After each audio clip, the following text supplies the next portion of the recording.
ناظرین، دادو کے ہم شاخ سے ملنے والی نابینا ڈولفن ہلاک ہو گئی۔ محکمہ جنگلی حیات نے غلام سرور عرف بابو بھنڈ کے خلاف مقدمہ درج کر لیا۔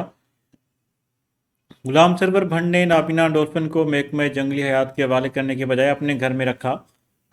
نابینا ڈولفن کے پانی سے باہر رکھنے اور زور سے پھینکنے کے باعث زخم آئے۔ زخموں کی شدت کے باعث نابینا ڈولفن ہلاک ہو گئی۔ مقدمے کا متن: وائلڈ لائف آفیسر نے کہا کہ نابینا ڈولفن 22 نومبر کو دادو مورو بائی پاس پر شاخ سے پکڑی گئی تھی۔ ہم نے محکمہ انار کے ساتھ 23 نومبر تک نابینا ڈولفن کو شاخ کے مختلف مقامات پر تلاش کیا۔ انہوں نے کہا کہ 24 نومبر کو ہمیں نابینا ڈولفن گاؤں گولن پمہر کے مقام پر مردہ حالت میں برآمد ہوئی۔ وائلڈ لائف آفیسر نے کہا کہ قانونی طریقہ کار سے نابینا ڈولفن کا پوسٹ مارٹم کروایا اور تدفین کروائی کہ اس کے بعد ملزم کی گرفتاری کے لیے تلاش بھی جاری ہے۔